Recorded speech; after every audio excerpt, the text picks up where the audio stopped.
Georgia senator and senior pastor at the Ebenezer Baptist Church. You have to say it like that. That's how you say it. The Reverend Dr. Raphael Warnock. How are you? Great to be here with you. I have to share a moment that we just had that I think is emblematic of what this convention has been like. Adam Kinzinger, former congressman from Illinois, very conservative, who was on the January 6th committee. He just happened to be near us, everybody. I'm just sharing on TV what happens in the real life here. And he walked by, and we both got a chance to talk to him. Right. And really, I just wanted to thank him for being brave enough to step forward. Being a patriot. And being a patriot. But, you've been to many conventions. Yep. Have you ever seen this many conservative Republicans at one? No.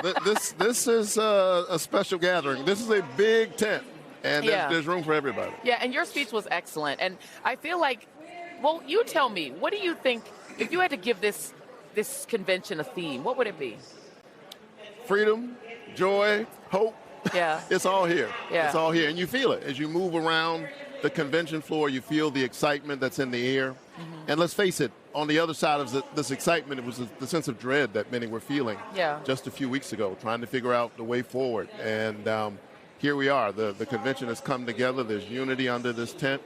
And I think we're all very focused. But even in the midst of this joy, and maybe because I'm pastor of Ebenezer Church and standing on the shoulders of King and so many others, I can't help tonight but think about Fannie Lou Hamer. Yes. Who 60 years ago this year had to confront this very party, the Democratic Party, with her message. Here's a woman who was from Mississippi. When she got started in the movement, she said she didn't know what a constitution was. Yeah. But she put her boots on, got engaged in a kind of activism, said, I'm sick and tired of being sick and tired. And her voice was so powerful and poignant that the sitting Democratic president at the time found a way, a clever way to get her off the TV. Yeah. And here we are 60 years later, and a black woman, an Asian woman, a woman, is the standard bearer for our party. Yeah. And this is one of those ways, one of those moments where it seems that the moral arc that Dr. King used to talk about will bend just a little bit closer to justice tonight. Yeah. Makes me sad that John Lewis is not here, but I guess he's here in spirit, but he would have been marveled at this. Because I'm glad that you brought up Fannie Lou Hamer, because I think she is one of the great unsung heroes of American history. Everybody should know her name. But also because it's a question about the South. I think there is a sort of conceit inside the Democratic Party that the Democratic Party is a northern and western party. It's a California party, as is the vice president. But the South is awake. North Carolina, Georgia, maybe Florida sometimes when they want to. What do you think about the Democratic Party's willingness to invest financially in races in the South, having won a very close one in the state of Georgia? I think you can take my case as an example. We need to lean in the South. Georgia, first of all, is very much in play. And I just want to say for the record, we can win Georgia. Yeah. I know a little something about how to win Georgia. We've done it twice there. And so I'm going to lean in. I think you've run like 5 times. My name was on the ballot 5 times in less than 3 years. You've done it 5 times. I don't get to complain. I acted like I wanted this doggone job, so here I am. But I think we can. I know we can win Georgia. Yeah. But to your point, we've got to lean in some other places. I'm talking about the long term.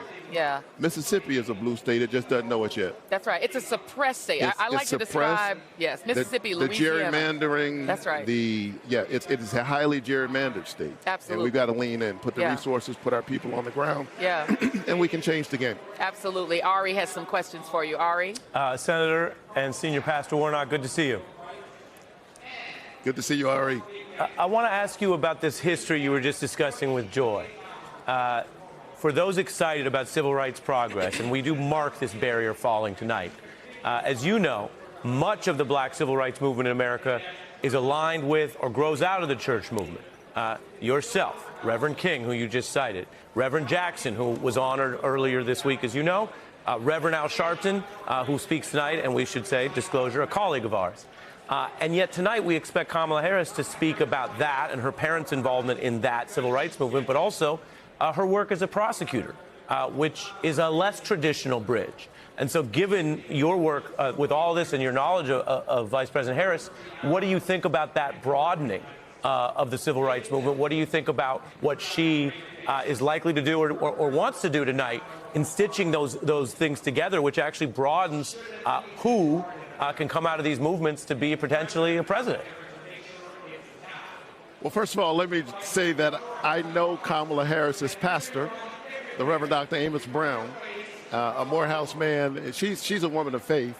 Respect. And that's what's most important. How is it that your faith and your values inform the work that you do? She's worshiped with me in the pews at my church.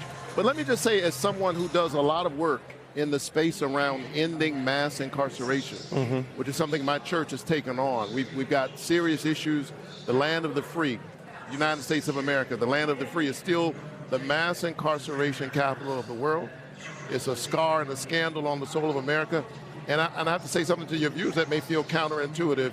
When it comes to addressing that issue, prosecutors are the tip of the spear.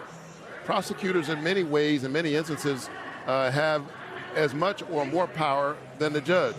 And so someone who comes with her experience, who's worked in these cities, who has ensured that we don't see a disconnect between safety and justice, she will bring all of that experience to the Oval Office. I look forward to engaging her. I know where her heart is. We've all seen it when as a senator, she served on the Judiciary Committee. And I can't wait to see how she will bring all of these skills and experience to bear in the work of government. Yeah, I was very interested to hear what you have to say on that. That makes sense. And prosecutors, yes, they often initiate this process that we know has so many problems in it. And so you change the composition of that, maybe you affect some of the problems. My other question for you is something we've touched on, the inclusion here. What do you expect to hear from her tonight, and why is it important? Do you think that the Democrats have repeatedly said everyone's welcome, all groups, all coaches, lapsed Republicans, current Republicans? Listen, this is what I do on Sunday morning. When we say the doors of the church are open, we mean it. Whosoever will, let him or her come. And look, not only are we saying it, look around this place. We're demonstrating it. Our convention looks so very different from the other convention. Our party looks so different. Our party, our convention, our ticket looks like America. And I'm proud to be a part of it. We've got a long way to go. We've got work to do.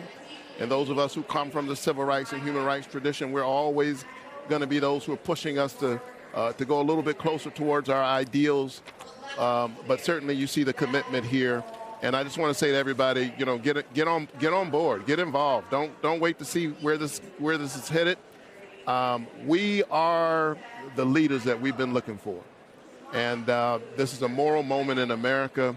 And as I said earlier, when I think about Fannie Lou Hamer and the stand she had to take 60 years ago, whatever your party is, tonight we move just a little bit closer to justice, a little bit closer toward our ideals.